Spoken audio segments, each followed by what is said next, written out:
Assalamualaikum warahmatullahi wabarakatuh. Saya Pak Gro dan ini istri saya.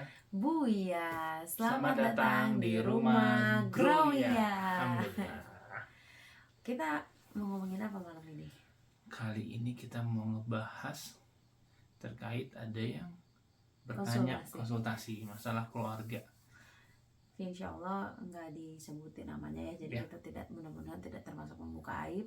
Dan ini juga diangkat karena kami pikir masalah yang dialami ini masalah banyak rumah tangga ya, kebanyakan orang yang emang seusia kita juga saat ini.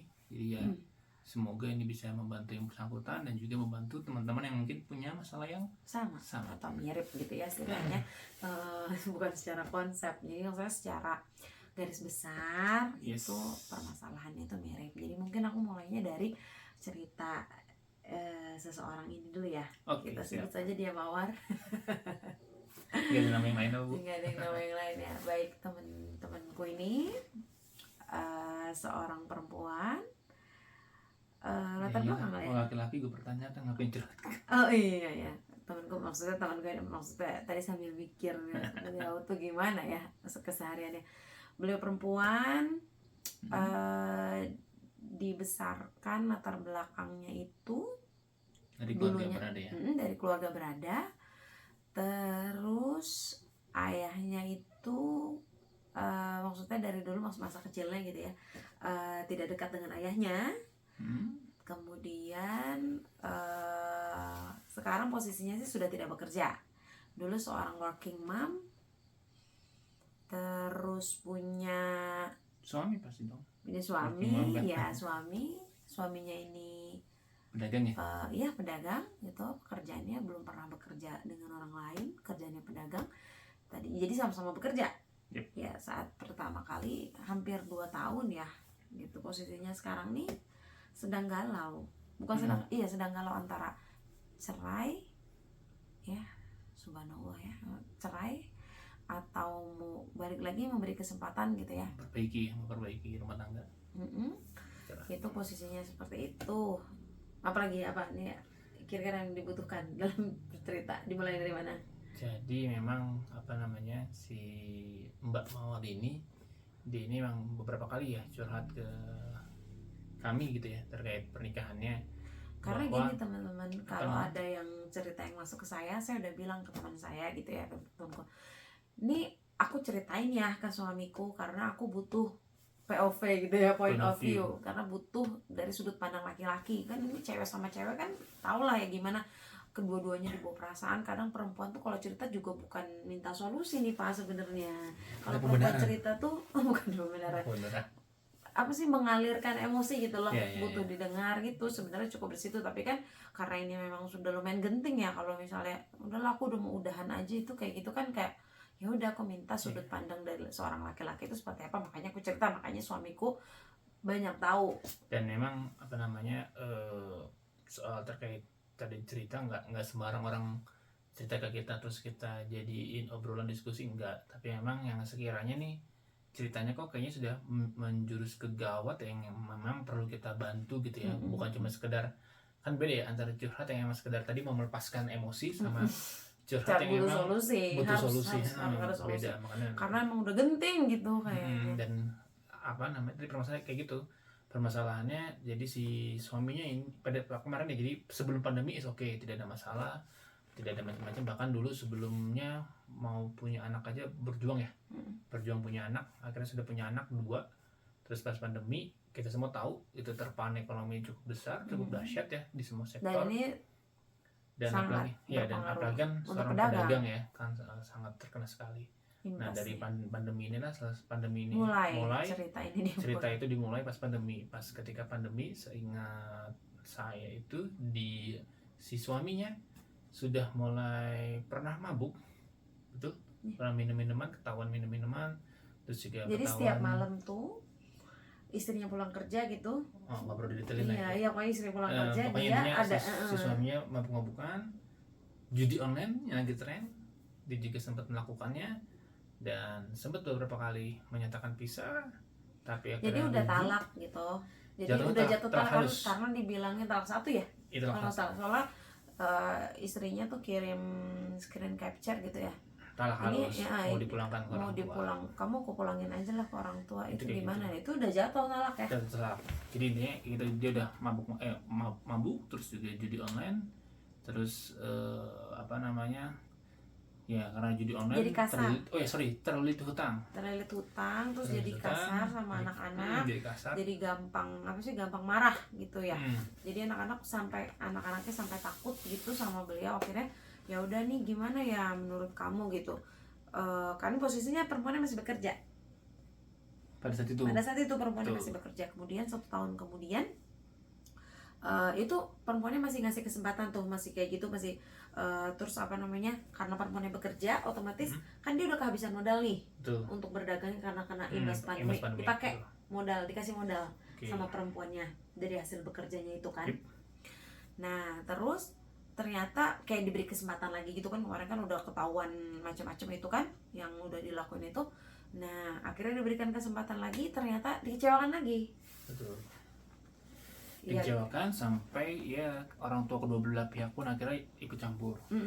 Cuma memang yang apa namanya, yang ya jadi pembelajaran kita semua ya. Jadi ketika memang orang tua itu ikut campur, orang tua manapun pasti kan membela anaknya itu yang pertama. Makanya kan ketika ada perselisihan pun di rumah tangga, disuruhnya cari hakim yang orang mungkin adil, bukan orang tua, mungkin paman atau maksudnya saudara, masih sanak saudara tapi bukan orang tua. Karena memang kalau orang tua biasanya ya cenderung akan membela sisi anak ya.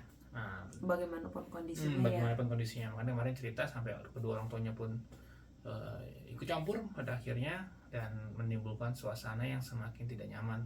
Terakhir kemarin mereka sudah bertekad bulat untuk cerai. Akhirnya pergi dari rumah. Suaminya pergi dari rumah. Dan tapi belum talak. Iya, belum talak, cuman sudah sepakat untuk sudah berpisah.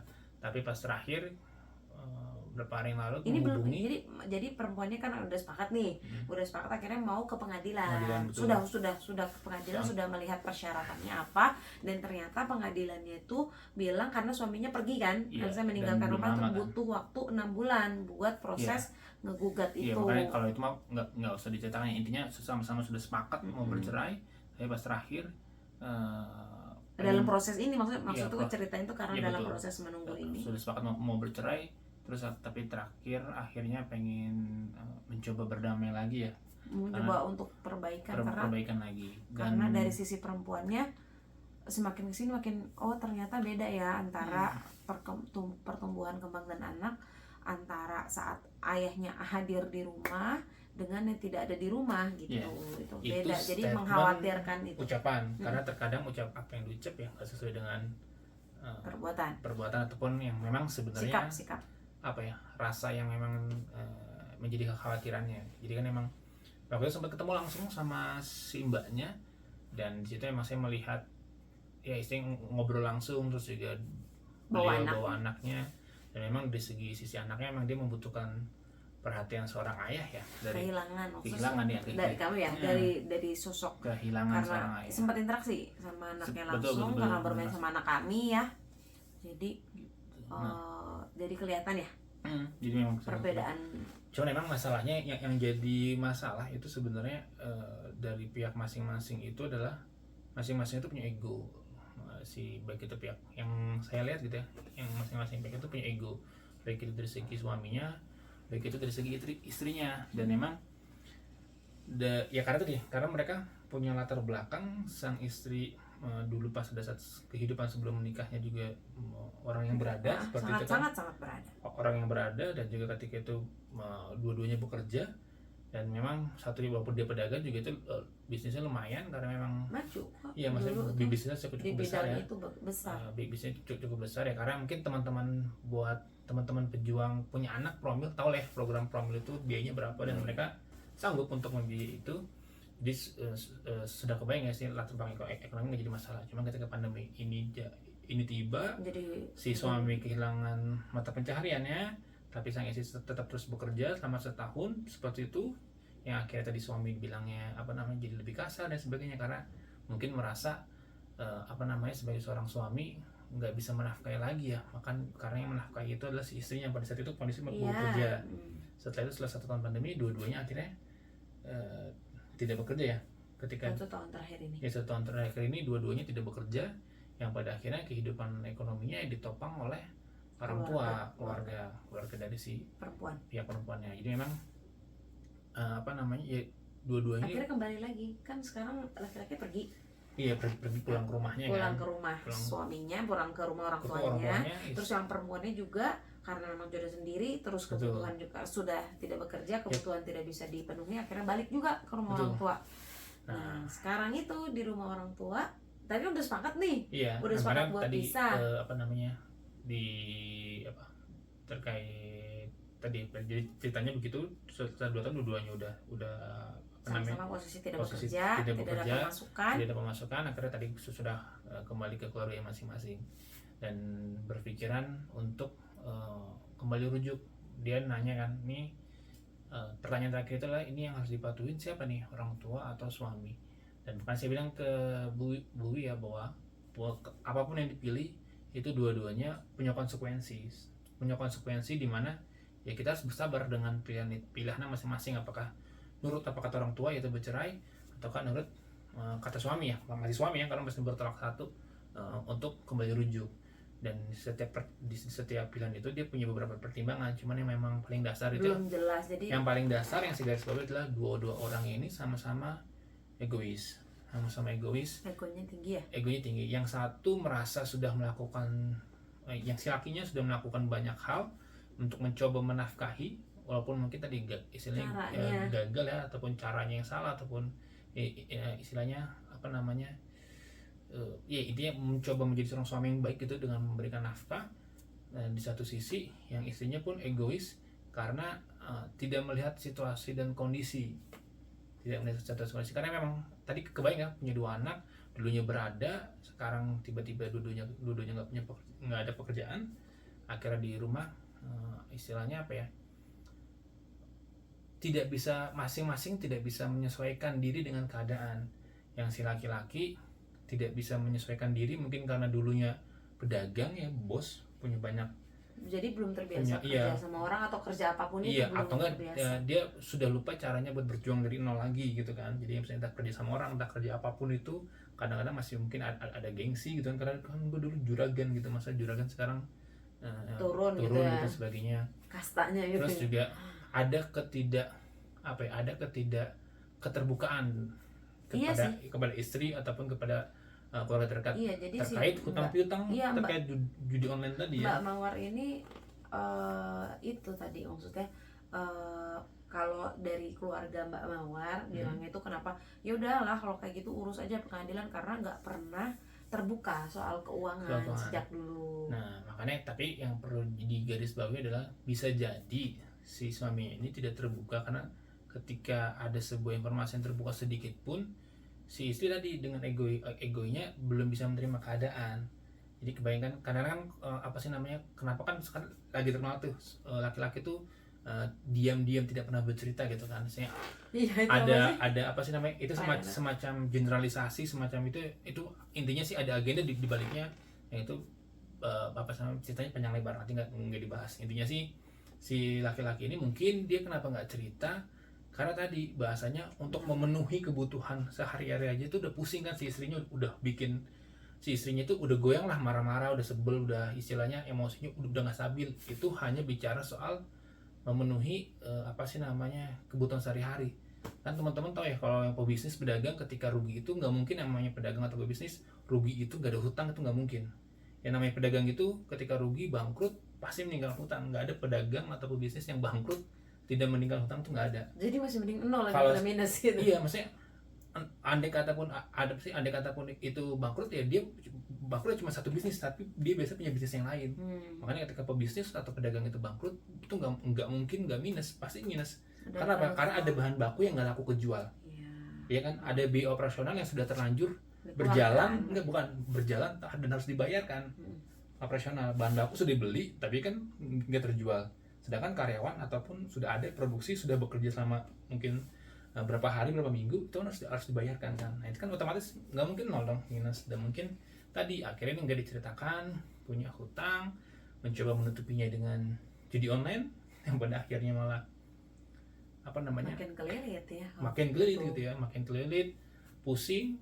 Kebayang ya misalnya ketika pulang ke rumah istrinya apa sih uring-uringan mungkin marah dan sebagainya karena ngerasa lu sebagai suami gimana sih nggak tanggung jawab, nggak apa sih namanya, nggak kebutuhannya nggak dicukupin, kebutuhan dasar dan sebagainya, sampai gue harus minta ke orang tua dan sebagainya. Suami pun nih ketika di keadaan di rumah merasa tidak nyaman, ya lebih baik milih keluar. Yang akhirnya ketika milih keluar nongkrong, diajak mabok, diajak video dan sebagainya. Ini sih makanya jadi menghilangkan stres secara instan gitu ya. Dan ketika itu kan saya tanya kan, oke berarti kan emang kan ini aku apa sih cukup kultur shock atau apa ya istilahnya, jadi yang dulunya berada jadi nggak berada kan. Nah ketika itu saya waktu itu nanya kan, ini kondisinya bagaimana nih dengan ketidakberadaan kedua-duanya tidak apa namanya, kedua-duanya tidak bekerja, kondisi ini gimana? Ternyata pas di cek and recheck masih bisa punya satu orang asisten yang ngebantuin kehidupan. Sekolah anaknya pun juga bukan sekolah biasa, jadi misalnya sekolah PAUD ya, di tempat yang cukup apa sih bonafit lah ya, yang tahu lah ketika tempat bonafit kan berarti kan berbiaya tinggi juga, asisten juga kan tidak ada asisten yang gratisan, otomatis kan ada ini. Dan itu yang akhirnya saya ngerasa oh berarti memang ini ada satu ego yang memang ini ya mungkin karena standar kenyamanannya dia tidak mau menurunkan dengan kondisi ekonomi yang serba sulit, merasa bahwa ya itu tanggung jawabnya suami nih buat menafkahi, ataupun suami pun juga di sisi lain di pihak suami juga ngerasa mungkin ya ada sudut pandangan bahwa ini istri gue dulu dari keluarga berada, nggak mungkin dong gue ketika nikah sama gue bawa susah, biar gimana pun dia tetap berada, sehingga akhirnya apa nggak ketemu nih win-win solution. Jadi misalnya secara pengeluaran ini nggak berkurang ya kan, tetap ada asisten, tetap anak sekolah di ini, tapi secara pendapatan dua-duanya turun drastis. Ini akhirnya tidak menjadi titik temu gitu ya, dimana yang satunya punya hutang banyak gitu ya, yang si mbak mawarnya ini apa sih sering dikejar-kejar gitu ya ternyata karena banyak hutang. Dan ini memang kesalahannya juga dari pihak si prianya, nggak terbuka, pinjol nggak terbuka, padahal kan apa ya setidaknya walaupun nggak terbuka lah sama satu orang ataupun tertulis di catatan, karena ketika nanti pun meninggal ketahuan gitu punya hutang di mana berapa dan sebagainya. Itu nggak tahu, jadi tiba-tiba tuh ternyata sama temen. Saya pun makanya nggak nyalahin si suami mungkin tertutup sama istri ya terkait hutang piutang, karena tadi kan istilahnya nggak semua perempuan bisa menerima itu gitu lah, bisa menerima itu. Bahkan istilahnya ketika mungkin punya hutang 1 juta aja buat perempuan itu akan jadi yang momok, bikin stres, bikin bahasanya nggak bisa senyum gitu. Bayangkan suami di luar udah kerja nyoba nyari nafkah macam-macam, si istri juga ikut kepikiran nih punya hutang 1 juta, akhirnya nggak ada senyum, nggak ada apa. Si suami pulang ke rumah istri nggak senyum, udah semakin semakin luar biasa ya. Tapi waktu itu lo sempat kan 2 tahun bukan ya, setahun yang lalu, nggak beberapa tahun yang lalu pernah ini kan suruh nanya tapi dia itu masih sholat nggak kan, kita tanya ya waktu itu masih sholat. Terus tanya apa tuh waktu itu frekuensi berhubungan ya, karena mungkin ya kan berhubungan suami istri itu seperti apa. Nah karena waktu itu masih satu rumah kan, alhamdulillah masih, maksudnya masih jalan 2-3 kali seminggu, berarti kan itu kan termasuk ini ya, karena untuk suami istri frekuensi berhubungan itu penting kan, penting.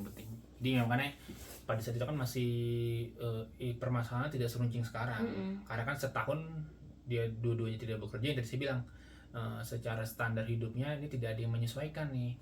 Yang satu mungkin merasa di zona nyaman, kan di atas, yang satu merasa nggak mungkin ketika dan dia juga sebagai kepala rumah tangga pasti punya perasaan nggak mungkin lah ini cewek dulunya berada, masa pas nikah sama gue jadi langsung berantak ya. Makanya apapun caranya gimana pun caranya mau berusaha dapet, untuk ya akhirnya lari lah tadi ke judi, mabok macam-macam. Nah, itu yang online.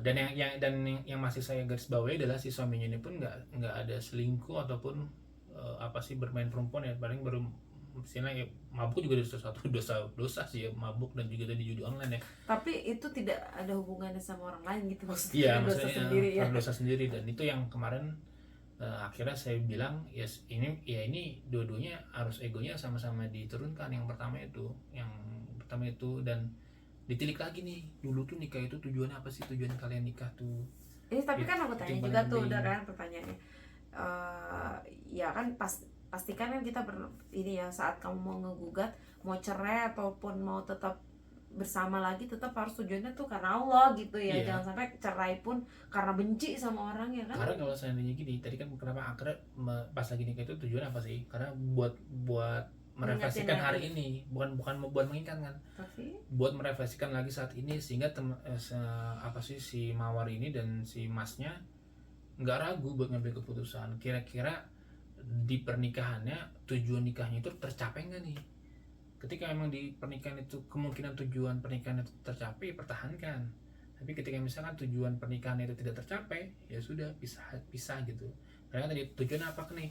Apakah dulu cuma sebatas tujuannya apa sih namanya biar halal gitu hubungan suami istri, ataukah memang sudah banyak sering ditanya ketika menikah, tapi atau bisa seperti dicontohin apa? nggak? Kan video ini bisa aja kita share sama dia. Misalnya tujuannya Iya, apa? makanya kan tujuan rumah tangganya misalkan pengen sakinah mawaddah warahmah, itu kan yang umum standar ya, standar umum sakinah mawaddah warahmah.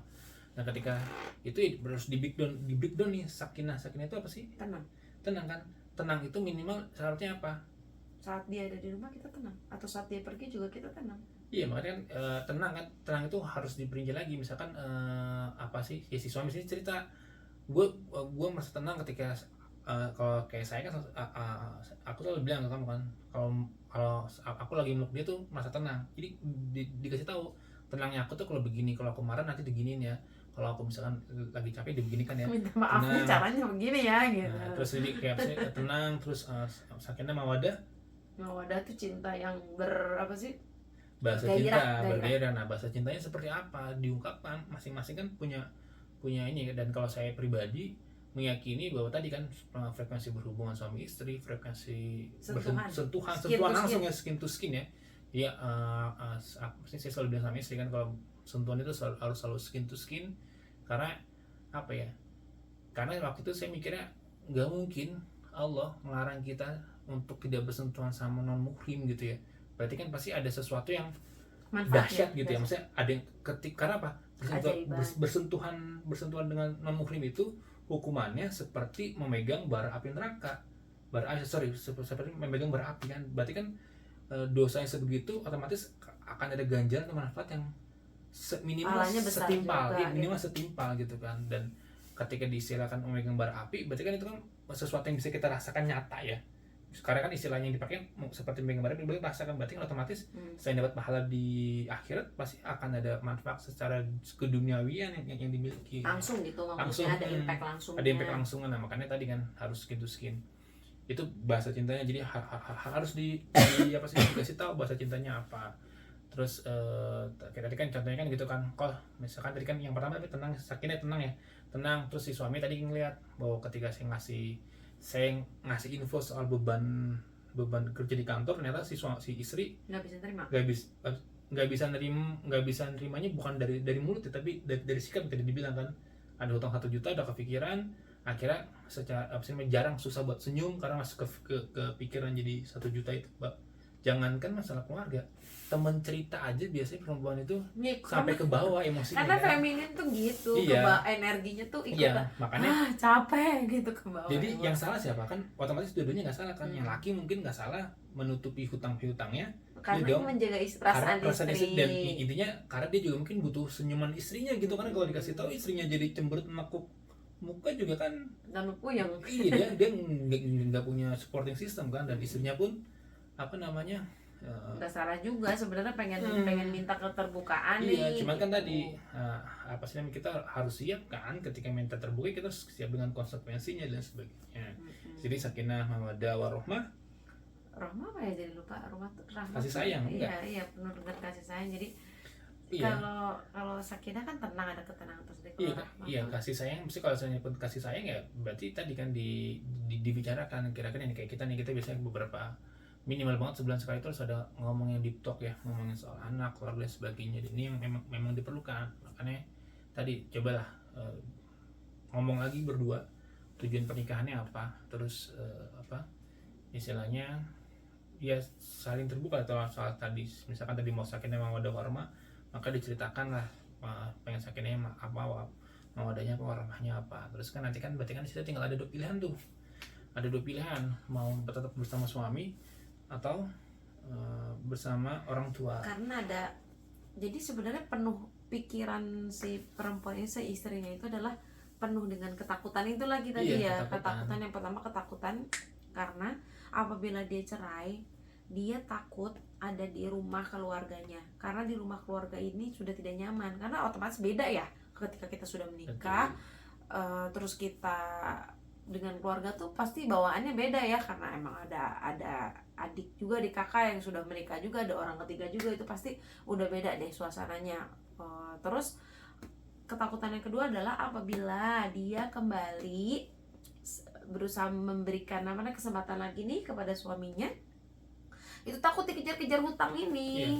Gitu. Makanya tadi kalau dari segi saya sih sarannya fokusnya, karena masalah uang itu mau dia di orang tua ataupun di suami sama kok masalahnya uang itu, karena kan tetap anak tetap hidup, hidupnya tetap lanjut kan anaknya kan. Makanya tadi ketika tadi sudah clear tujuan pernikahannya apa, kira-kira bisa tercapai atau enggak di pernikahan mereka selama mereka menikah, kalau misalkan tercapai masih ada kekurangan, berarti itu ada kemungkinan untuk rujuk. Tapi ketika misalkan tidak tercapai ini ya sudah aja pisah, mau diapain aja udah langsung kayaknya pisah. susah nih gitu. Maksudnya langsung pisah, nggak usah ada opsi apakah ini kan tadi, karena opsi pertama kan tadi kan ketika makanya tadi kita selalu bilang tujuan itu penting. Ketika tujuan itu sudah ditetapkan, sudah ada tujuan pernikahan dan merasa itu adalah jalan yang benar dengan menikah dengan si abang ini, si mas ini, tujuan pernikahan bisa tercapai, otomatis tinggal lanjut berikutnya dipertahankan atau enggak. Tapi ketika misalkan ngerasa tujuan ini nggak tercapai, ya berarti pilihannya udah bukan bertahan atau enggak, ya berarti pilihannya pisah, karena sudah bukan tidak tercapai tujuan. Maka tadi ketika misalkan tujuan harus tercapai, step berikutnya tadi kan mau ikut abang, mau ikut masnya atau mau ikut orang tuanya. Nah ketika memang mau ikut masnya, maka tadi harus diklirkan tuh percakapan tadi, sekiranya mau ada waktunya itu diklirkan tujuan pernikahannya apa sih dan sebagainya. Dan nih kedua-duanya harus sabar, satu sama lain harus sabar. Sabar tuh kayaknya tuh semua nasihat atau semua problemnya sabar seperti mudah untuk dijalani, tapi itu kan nah sabarnya itu gimana? Jadi sabarnya itu si suami pasti punya beban, biar gimana pun hutang dia juga tahu, dia tetap mikir ketika istrinya dikejar-kejar debt collector ya. Tapi si istri juga harus memahami bahwa tidak ada cara instan untuk membayar hutang, kecuali bersabar. Ya harus sabar, habis tahan muka. Makanya kan Rasul kan juga mewanti-wanti soal hutang kan, misalnya ketika pun dimaki-maki sama yang berhutang, ya lu harus terima gitu, bahasanya nggak boleh mengumpat, dan lu harus tetap harus ngebayar hutangnya gitu kan, karena posisinya memang lebih rendah ya, dan makanya kan Rasulullah juga mewanti-wanti, karena kan bahasanya dengan hutang itu membuat harga diri seseorang itu menjadi hilang kan. Ya itu harus bersabar, itu berdampingi, dan disitu memang gak ada yang instan ya, maksudnya apalagi dengan jumlahnya besar. Dan itu kebayang kan, maksudnya di istilahnya ya istri aja ketika misalkan mikir hutang itu butuh support system kan. Sekarang kan merasa bahwa kalau saya sih nggak tahu ini si Mawar ini pengen rujuk lagi karena ngerasa ketika sudah tinggal sama orang tua, ngerasa orang tuanya itu bukan nggak ngerti bahasanya apa sih,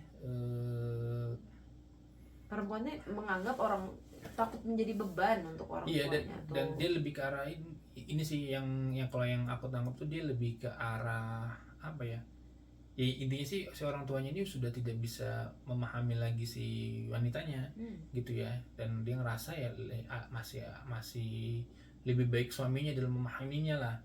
Nah ketika dia merasa begitu, berarti kan premis aku di awal yang bilang bahwa si suami ini pengen berusaha menjaga dan sebagainya kan terbukti, karena dia setidaknya merasa bahwa masih diayomi, perasaan dipahami gitu ya. Dan ini yang akhirnya tadi saya bilang, ini harus sama-sama sabar, karena yang namanya hutang begitu ya ada prosesnya. Ketika ada prosesnya dia ditemani lah. Dia aja si perempuan ini ketika dia nggak ada support system, ketika di orang tuanya nggak ada support system yang ngedukung, capek, lelah, akhirnya mau rujukan. Ini bayangin si suami juga sama gitu ya, apalagi pria yang udah menikah, ataupun wanita juga yang sudah menikah itu ketika sudah berhubungan badan pasti akan ada sesuatu yang hilang gitu ya, terutama di laki-laki. Makanya kalau laki-laki kan ketika misalkan kepengen ya langsung disalurkan, karena kan ya, melepas ketegangan, melepas stres dan macam-macam. Jadi sama-sama saling butuh support system lah, kasih sayang dan sebagainya. Makanya Akhirnya mereka berdua yang tadinya sepakat mau cerai ini jadi pengen rujuk lagi karena sebenarnya itu jadi apa namanya supporting system. Jadi pahami itu ketika memang mau bertahan kalian berdua sama-sama butuh support system dari masing-masing, maka harus sama-sama bersabar terkait saling tadi nutupin menurunkan hutang. ekspektasi, menurunkan ekspektasi ego, standar hidup sih, standar hidup. standar itu tuh diturunkan. Apakah memang itu wajib, sekolahnya sudah butuh atau butuh enggak, butuh ataukah cuma kepengen gitu kan. Jadi dilihat lagi nih, oke berarti kalau tadi misalnya pilih rujuk berarti tadi harus bersabar, terus di breakdown lagi mana sih yang kiranya perlu atau enggak. Misalkan asisten kira-kira perlu apa enggak ya.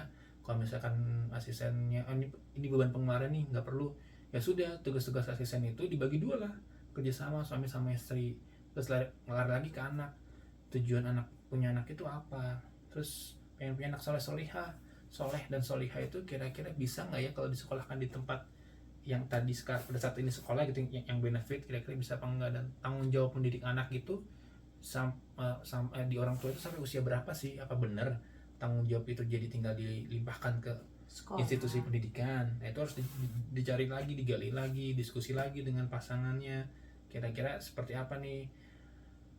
Kalau seandainya memang jawabannya ternyata bisa jadi kita ngerasa sekolah di tempat benefit itu bisa membuat anak kita lebih solihah atau solih gitu ya, padahal ternyata pas di sana sebenarnya mereka dibully kan. Apa sih, bisa jadi kita sebagai orang tua nggak tahu ya kenapa saya punya pemikiran kayak gitu ya, karena itu tempat orang elit dan kondisi orang tuanya lagi susah, ini kan apa nggak diceng-cengin gitu. Karena zaman kecil aja dulu sering diceng-cengin, lu anak tukang bakso, lu anak tukang ojek dan kawan-kawan dan sebagainya kan. Sekarang apalagi di era sekarang digital yang maksudnya beda tempat makan aja mungkin kan gitu kan, beda tempat makan di Boja kan. Kalau di beda kotak kotak bekal. bekal dan kotak bekal aja mahal-mahal kan biasanya kalau di tempat prestis itu. Nah itu yang harus difikirkan lagi, menurunkan standar ya berarti misalkan pesannya. kayak apa sih, misalkan kayak apa, kayak biasanya mungkin mandinya pakai air susu, turunin jadi Air tuba. enggak lah, enggak air tuba juga, susah nyarinya, kitchen beras gitu kan. Maksudnya ya intinya coba diturunin lah standar-standarnya, kira-kira disepakati bersama, Di adjust lagi ya. di-adjust lagi standar-standarnya. Nggak mesti ini, nggak mesti misalkan kalau dulunya ngontraknya rumahnya gede ya jadi kontrakan petak nggak masalah. Karena percaya deh, anak itu nggak butuh rumah yang bagus rumah yang apa, tapi kedekatan sama orang tua yang diperlukan gitu. Karena kayak anak kita ya sekarang pindah ke rumah yang lebih luas, yang dia minta adalah waktu bermain sama orang tuanya. Nggak peduli rumahnya mau luas, dia punya kamar sendiri, punya mainan banyak, nggak peduli. Yang dipedulikan saya mau mainan sama orang tuanya. Nah itu makanya coba apa sih diterapkan itu, bersabar sana. Jadi otomatis juga nanti harus bersabar ketika mungkin ada orang yang datang nagih hutang dan sebagainya. Itu juga gitu. Pun kalau seandainya pilihannya adalah pisah gitu ke orang tua. Nah itu sih yang dia tanyain juga, ini apa nggak apa-apa ya, apa nggak ngebebanin orang tua ya sampai stres gitu, bilangnya sampai mau berasa mau bunuh diri jadi gitu. Jadi nggak paham juga, banyak juga yang nggak paham tentang wali juga. Iya makanya ketika sudah cerai berarti itu tanggung jawab kembali lagi ke pihak orang tua, ke ayahnya. Apalagi ketika ayahnya nggak juga ada support buat pisah aja gitu. Iya itu kan support kan, didengar cerita yang separuh-separuh. Iya separuh ya kan? Maksudnya ya udahlah gitu. Ya namanya kenapa kok saya bilang dengar cerita yang separuh-separuh, karena biasanya emang kalau cerita ke keluarga itu nggak mungkin cerita utuh keseluruhan. Pasti nyari yang biar dia supaya didukung sama keluarga gimana gitu. Nah ketika misalkan pisahnya ini ke orang tua, maka tadi kan ketika cerai itu ya tanggung jawabnya wali itu lari ke orang tua, ke bapaknya lagi. Ketika bapaknya nggak ada, ke saudara laki-laki. Kalau nggak ada saudara laki-laki kandung, ya berarti saudara laki-laki dari ayah. Iya jadi tuh pikiran perempuan tuh kasihan gitu, ruwet, stres sampai bilang mau bunuh diri segala. Dan ketika pilihannya tadi kembali ke orang tua, ingat, iya kan istilahnya ingat lagi tujuannya apa. Tujuan pisah. Iya tujuan pisah. Karena kan tadi kan mungkin tujuan pernikahan tidak tercapai karena yang namanya mulut orang tuh banyak.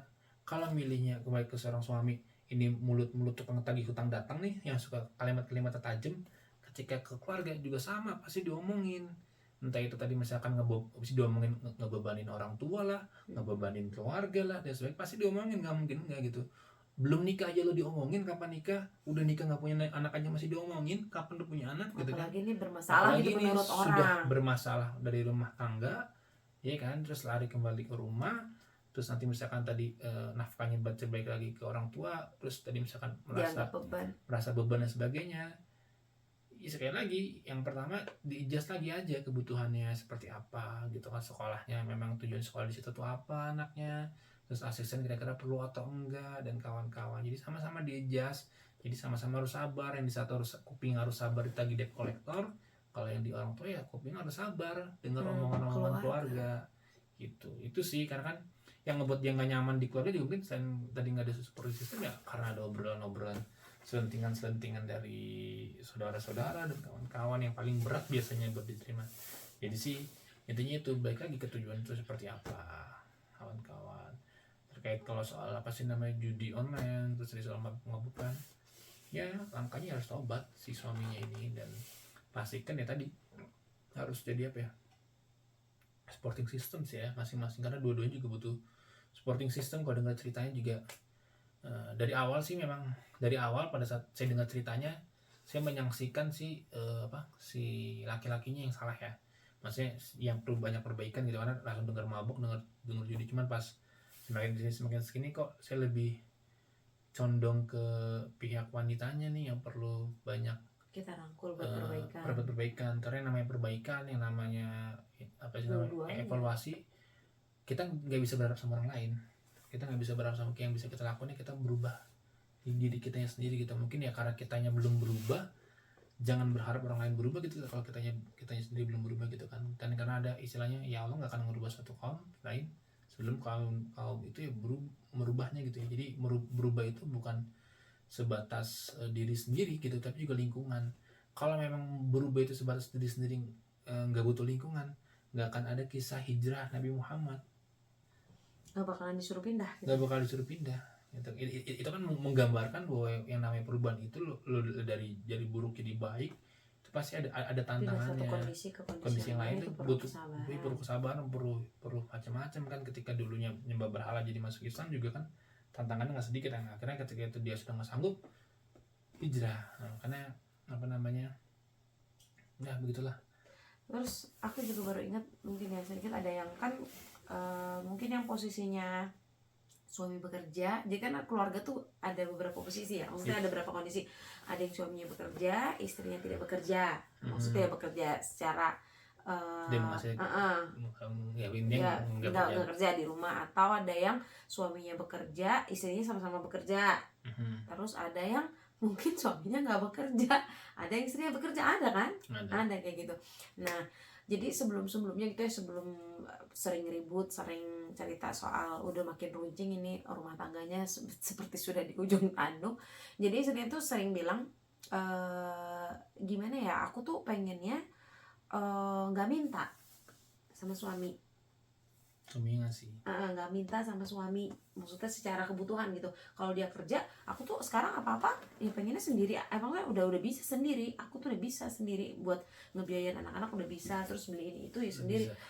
Nggak suka aja gitu kalau misalnya merasa takut ngebebanin suaminya gitu. Ada sesuatu yang kayak gitu, padahal kan ya itu kan kayak ada banyak juga yang fenomena seperti itu. Untuk yang teman-teman bekerja gitu, walaupun memang sudah punya penghasilan sendiri, bisa semuanya belikan sendiri, ya kira untuk kebutuhan primer gitu ya, yang kemarin kita ngomong tuh, kalau untuk kebutuhan primer memang untuk itu kebutuhan di keluarga. video tentang trauma mengambil dalam kehidupan ya, itu ya emang batasannya itu ya mintalah ke suami. Memang suami tuh suka untuk diminta, tinggikanlah egonya, minta aku belum ini belum beli itu gitu ya. Ya perempuan mah fitrahnya memang ya untuk dinafkahi.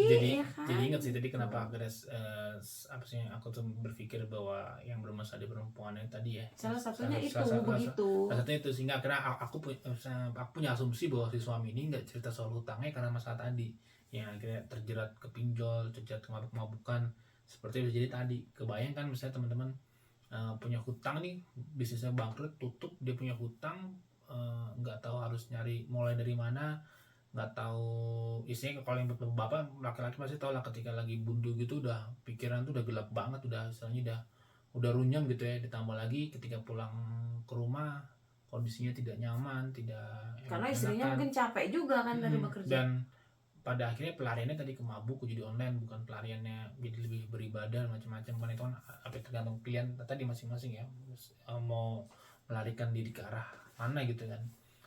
Karena pas ketika itu dia ngomong gitu, oh yaudah ini memang akar masalahnya adalah apa ya, yang utama gitu, maksudnya perbaikannya. perbaikan yang utamanya dari pihak perempuan, tapi ketika dengan cerita-cerita si pihak perempuan ini malah pengennya pihak laki-lakinya yang berubah. Makanya ketika itu ya ini nggak bisa salah satunya harus berubah, ini dua-duanya harus berubah gitu, dan akan lebih banyak pengorbanannya di pihak wanitanya gitu ya.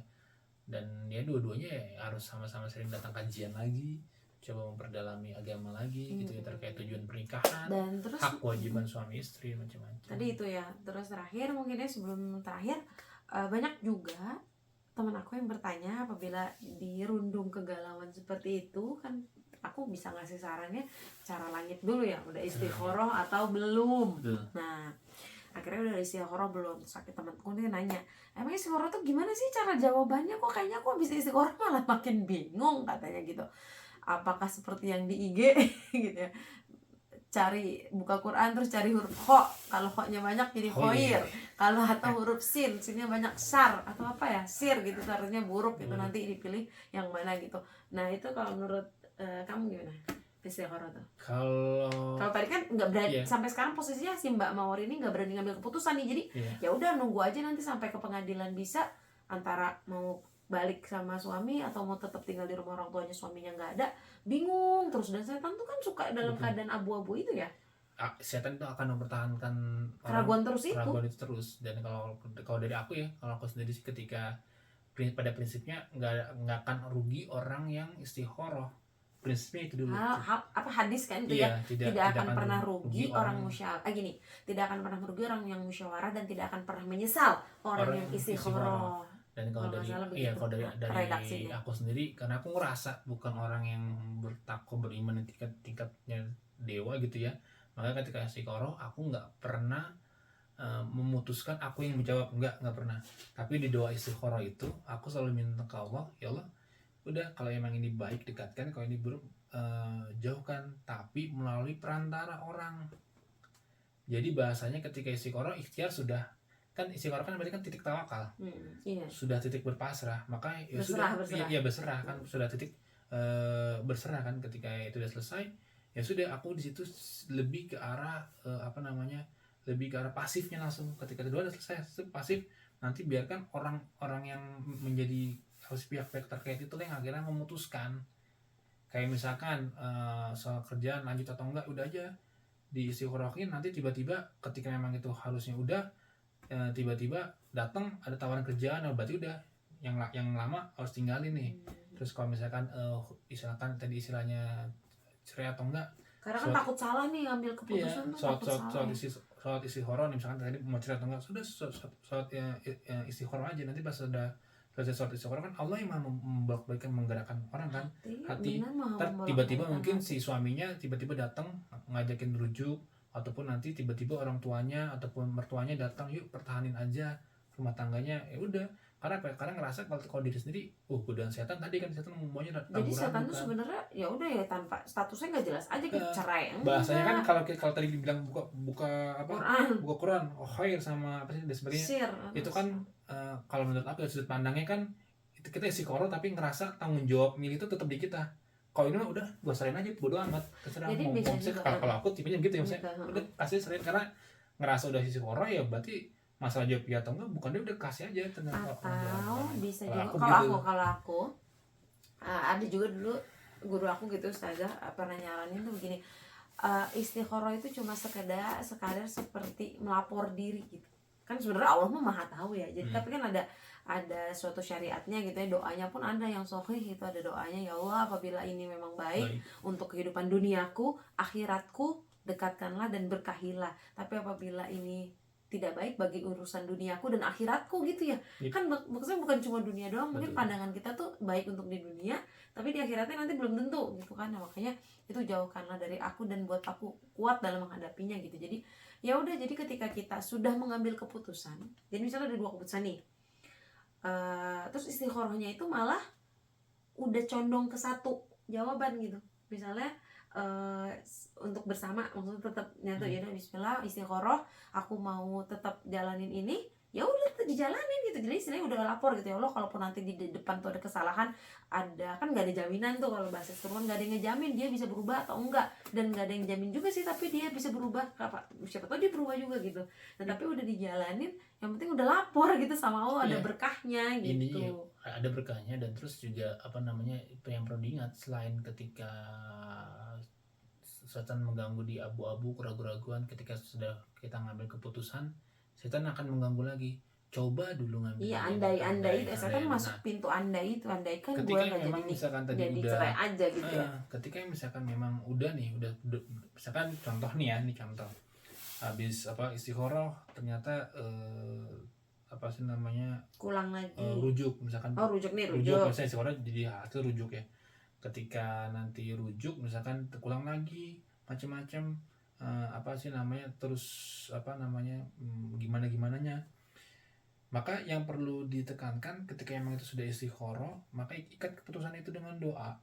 Maksudnya ikat keputusan itu dengan doa ya Pak, biar gimana pun ceritanya pertahanin maksudnya terserah mau laki-lakinya mau perempuan yang mau pertahanin, intinya ya kalau yang dia sudah merasa istikharah nih, karena kan ini kan jawaban dari istikharah ya, jawaban dari istikharah, maka pertahanin sampai mungkin memang apa namanya, yang nalak itu dari pihak bukan berlainan, yang berlainan. Misalkan kalau ini dari sudut pandang yang laki-laki nih, ya kan, laki-laki istikharah, ternyata si laki-laki istikharah ternyata mempertahankan, ya nanti dia apa sih namanya, pertahankan gimana pun caranya kan. Kan kita nggak tahu ketika itu dia mau mempertahankan, nggak tahu nih yang berubah jadi lebih baik cowok apa ceweknya, kan kita nggak punya jaminan. Jangan cuma ngeliat dari sudut pandang satu orang aja. Iya, aku juga lupa, maksudnya bilang juga ke suaminya gitu, suruh istikharah juga dianya. Iya, terus maksudnya apa namanya, ketika misalkan tadi sudah sudah istikharah, jawabannya adalah rujuk, maka terserah nih, ini kan bisa jadi si orangnya laki-laki atau perempuan, nanti ketika dari istikharah ada cobaan, ada macam-macam, ya dipertahankan sampai si pihak yang berlawanan yang minta cerai, itu berarti tandanya is enough, sudah cukup. Karena kan berarti kan si laki-laki atau si pihak yang sudah istikharah kan berarti kan ketika mempertahankan ini dia sudah tahu konsekuensinya apa yang perlu diperbaiki dan sebagainya. Ketika pun ternyata masih kejadian sama masih terulang, berarti itu tandanya jawaban istikharahnya kita yang harus belajar, atau kita yang harus lebih mengevaluasi diri sendiri ketika kejadian itu terulang lagi. Kebayang nggak? Berarti kan apa sih istilahnya, menurut Allah mungkin itu baik, dan apa, Allah tidak menggerakkan siapapun untuk menceraikan kalian gitu, misalnya dari pihak perlawanan ke orang tua atau siapapun, atau pihak atau hadirnya pihak ketiga gitu kan. Ya sudah, berarti memang harus ada yang diperbaiki. Mungkin memang Allah mau menghapus dosa-dosa dengan cara kita harus bersabar dan sebagainya, tapi yang penting pastikan tujuannya itu nggak berubah, niatnya itu nggak berubah kan, dan itu akan menjadi sebuah nilai ibadah tersendiri ya ketika sudah mengingatkan itu. Jadi jangan sampai ini sekarang udah begini nih, ternyata pas lagi perjalanan karena tadi nggak ada yang ngejamin tidak terulang, ketika terulang langsung ya terulang, udah gue langsung pindah lagi ke sini. Kebayang maksudnya? Itu kan kayak bahasanya Allah Coba-coba. bukan coba-coba, kayak itu lu mau nikah sama siapapun, masalah itu iya. masalah itu Iya, akan karena laki-laki itu juga sama, perempuan juga sama gitu. iya, maksudnya masalah itu tuh akan terulang gitu loh, masalah itu akan terulang lagi, akan kembali lagi, karena ya nggak tuntas gitu ujiannya berarti kan. Nah kan tadi ketika memang pilihannya istikharah seperti itu pun sama, nanti ketika pilihannya apa, Pisah, ketika pilihannya pisah sama kembali ke orang keluarga, tua, jangan pernah tergesa-gesa buat nikah lagi, jangan pernah ngerasa jadi beban dan sebagainya. Ketika sudah itu lagi, tinggal bilang ke walinya, sekarang udah tanggung jawab sudah balik lagi ke walinya, maka serahkan ke walinya. Kalau memang sekiranya ada laki-laki yang menurut si walinya itu adalah baik buat saya, nikahin gitu, maksudnya misalnya minta buat dinikahin lagi, karena terkadang kayak gitu nih, udah begini nyaman, udah kembali lagi kayak merasa gadis gitu ke orang tua, terus ada apa namanya, ada dua point of view ya. Ada si gadis yang ngerasa kembali lagi kayak gadis, jadi enak gitu, nyaman, sehingga ketika orang tua kenalin, siapa sih dia, jadi malah pilih-pilih gitu, maksudnya si buat dijadikan suami. Atau bisa jadi karena tadi sudah pernah merasakan nikah, jadi aduh gue pengen nikah lagi, jadi asal nikah gitu loh, misalnya nikah karena menutupi ya, karena beberapa bahasanya gue nggak mau ngebebanin orang tua gue lagi, gue mau segera nikah supaya nggak ngebeneran kan, ada pikiran. Nah itu juga hati-hati gitu, sekali lagi strict Di antara dua tujuan. pilihan ini. Tujuannya tuh apa? Kembali tujuan lagi ke nikahnya tuh tujuannya, apa? buat Tujuan jadi hidupnya tolak tuh ukur apa? ya. Yes. Gitu. Ya, dua-duanya pasti punya apa ya? Punya konsekuensi, kesabaran yang harus nggak bisa nggak bisa cuman bilang kayaknya enakan begini, jadi nggak semudah itu. Dan setiap masalah itu kita nggak diminta buat menyelesaikan kok, cuma disuruh menghadapi aja. Iya, kadang kita lari dari masalah ya, Yes. ngumpet gitu, nggak berani Kadang-kadang tuh dihadapin. kebanyakan kalau ada masalah tuh kita so tahu mencoba mencari jawaban dari masalah yang dimiliki. Bahasanya kan ya Allah yang maha pengatur gitu ya, kita cuma diminta buat menghadapi saja, karena setiap kesulitan itu bersama. Iya benar, bersama. Dia bersama. Kemudahan. Bersama itu berarti dia tidak di belakang, tidak di depan, samping-sampingan. Sepaket. Berarti kalau pendapat aku, karena itu bersama, ini sebenarnya karena bersama berarti kan nggak depan belakang. Kalau depan belakang kan pasti bilangnya setelah dong. Setelah, kan kalau dulu kan tafsirnya setelah kemudahan setelah kesulitan ada kemudahan, dulu tafsirnya begitu kan. Dengan apa sih namanya, banyak orang ulama Indonesia yang belajar kitab langsung, berubah tuh tafsirnya, apa sih namanya, bukan setelah tapi bersama. Ketika bersama berarti kan selalu ada solusi. Dan kalau saya ngelihatnya, aku ngeliatnya sejajar. Lu jangan fokus ke masalah, solusinya begini loh, menyamping, kebayang maksudnya? Karena bukan depan belakangan. Kalau setelah kesulitan ada kemudahan, berarti kan kita harus menghadapi kesulitan lu, baru nanti bang ada kemudahan. Kalau bersama berarti kan cuma tinggal ngerubah point of view gitu. Ini masalah, solusinya tuh tinggal begini gitu. Iya. Ini masalahnya dua-duanya nggak kerja, ya solusinya coba turunin apa sih namanya, turunin gaya hidupnya. Masalahnya ini sebenarnya solusinya di sampingnya, cuma kadang-kadang kita fokusnya tuh sama. Ya karena karena aku juga dulu gitu kok, kayak misalnya setelah kesulitan ada kemudahan gitu, jadi mencari-cari kemudahannya mana, padahal ada di situ. Iya, di sampingnya gitu. Kita nyarinya di belakang, mana sih gitu nyari atau enggak berharap terus kayak jadi gitu ya. Maaf tadi ke biasa ada kesalahan teknis ya, newbie. Jadi gitu teman-teman, tadi ya, setelah kita sudah istikharah, terus sudah berusaha menentukan sebuah pilihan. Dan biasanya banyak teman-teman gitu dalam menyelesaikan masalah itu paling cuma berbeda sudut pandangnya aja ya. Iya, dan terkait tadi ya, bahwa di perjalanan itu kita nggak bisa yang namanya berharap orang lain buat berubah, berharap orang lain melakukan do something buat kita gitu. Karena kita di akhirat juga ditanyakan atas apa yang kita perbuat kan, bukan masing-masing, bukan atas apa yang sudah orang lain berikan buat kita. Kita nggak akan ditanya ya maksudnya tentang orang lain, kita nggak akan ditanya, orang nggak peduli gitu ya. Sebenarnya orang lain tuh nggak pernah peduli sama kita, Allah juga nggak peduli waktu orang lain tuh perlakuan sama kita gimana, tapi perlakuan kita ke orang lain itu yang akan ditanya, dipertanggungjawabkan. Berhentilah menjadi merasa korban. Kalau mau bilangnya apa? Menikmati rasa sakit. Karena yang menikmati rasa sakit itu paling apa ya? Paling enak. Nyalahin orang. Merasa paling kambing hitam gitu ya. Paling menderita, paling banyak berkorban sehingga orang lain sendiri, karena ya tadi di akhirat itu lu nggak bakal ditanya soal apa yang sudah banyak banget lu lakukan buat orang lain, ataupun apa yang sudah orang lakukan buat kita gitu. Enggak, tapi tanya benar-benar ya lu sudah melakukan apa gitu. Jadi kalau misalnya ada aksi dan reaksi gitu nggak sih? Iya, jadi yang ditanya tuh reaksi kita kan ya, misalnya. Iya, reaksi kita gitu kan, apa yang kita lakukan gitu kan.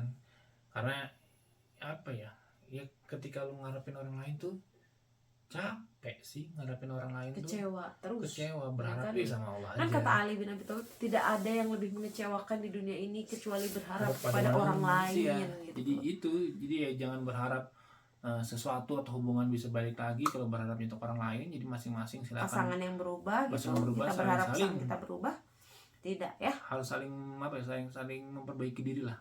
Jadi nggak rugi kok untuk berbuat perbaikan untuk diri sendiri tuh juga manfaatnya buat kita sendiri. Kalau bahasanya tuh gini, suami istri tuh sama-sama butuh surga. Iya. Gitu, sama-sama butuh surga. Jadi ya saling support ya. Kalau tadi kan masalahnya sebenarnya sama-sama tidak menjadi supporting system yang baik bagi satu sama lainnya. Jadi ya itu tadi harus menjadi takdir terbaik bagi orang lain, Orang lain, apalagi itu betul. pasangan kita ya. Itu aja mungkin dari kita. Kurang lebihnya mohon maaf, sampai jumpa Iya. di berikut. Oh iya, buat ini itu tadi dari sudut pandang kita ya. Iya. Kalau teman-teman punya sudut pandang lain bisa diskusi, ataupun kalau teman-teman juga punya ada hal yang mau diceritakan bisa cerita Konsultasikan gratis kami bisa. gitu ya. Bisa ceritakan ke kami, nanti ada nomor WhatsApp di detail apa sih namanya channel kita. Itu aja mungkin dari kami. Akhir kata, Assalamualaikum warahmatullahi wabarakatuh. Sampai Dadah. jumpa di video berikutnya.